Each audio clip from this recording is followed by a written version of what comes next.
Hello বন্ধুরা, কেমন আছেন? আশা করি সবাই ভালো আছেন। বন্ধুরা, সরকারের জমি বেআইনি দখল ও লালবাজারে এক নির্দেশে রাতের ঘুম উড়ল হকারদের, এরকম একটা বড় আপডেট আমাদের সামনে আসছে। অবশ্য আমরা এই বিষয়ে বিস্তারিত আলোচনা করব এবং আপনারা কিন্তু সাইট থেকে কিন্তু রিডিং নিতে পারেন।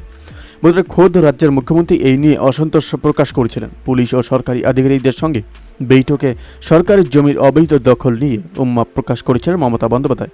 এবার এই নিয়ে অ্যাকশনে নেমে পড়ল লালবাজার। সম্প্রতি এই নিয়ে একটি বিরাট নির্দেশ দেওয়া হয়েছে, যা নিয়ে শুরু হয়েছে চর্চা। খাস কলকাতার বুকে সরকারের জমি বেদখল হয়ে যাচ্ছে, তা সত্ত্বেও পুলিশের তরফ থেকে কোনো পদক্ষেপ গ্রহণ করা হচ্ছে না। এমনকি বিভিন্ন প্রকল্পের জন্য নির্ধারণ করা জমিও বেহাত হয়ে যাচ্ছে বলে অভিযোগ করেন মুখ্যমন্ত্রী মমতা বন্দ্যোপাধ্যায়। এবার এই নিয়ে থানাগুলিতে নির্দেশ দিল লালবাজার। সরকারি জমি বেহাত হওয়া নিয়ে মুখ্যমন্ত্রী উম্মা প্রকাশের পর রাজ্য সরকার 4 সদস্যের একটি কমিটি তৈরি করে। সেই কমিটিতে রয়েছে সেচ সচিব প্রভাত মিশ্র, অর্থ সচিব মনোজ পন্থ, রাজ্য পুলিশের এডিজি অর্থাৎ আইনশৃঙ্খলা মনোজ ভার্মা ও কলকাতা পুলিশের নগরপাল বিনীত গোয়েল। 4 সদস্যের এই কমিটি সরকারের জমি বেদখল রক্ষার রূপরেখা বানাবে। এমনকি কলকাতা পুরসভার মেয়র ফিরহাদ হাকিমও এই বিষয়টি নিয়ে উদ্বেগ প্রকাশ করেছিলেন।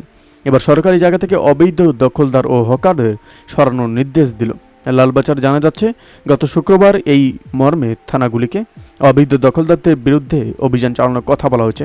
কোথায় কোথায় সরকারি জমিতে মনে হয়েছে সেটা লিস্ট বানিয়ে সোমবার লালবাজারে পাঠানোর কথা বলা হয়েছে। এই বিষয়ে এক পুলিশ কর্তা বলেন, কোভিডের প্রথম দফার লকডাউনের আগে যত সংখ্যক হকার ছিল সেটিকে মাপকাঠি করে কোথায় কোথায় নতুন হকার বসেছে সেগুলোকে খুঁজে লিস্ট বানানোর কথা বলা হয়েছে। যদি এমনটা করা হয় তাহলে বোঝা যাবে গত কয়েক বছরে কোথায় কোথায় ফুটপাত দখল করে নতুন হকার বসেছে। তালিকা হাতে পাওয়ার পর কীভাবে দখল নেওয়া সেই জায়গা পুনরুদ্ধার করা হবে সেটা ঠিক করা হবে।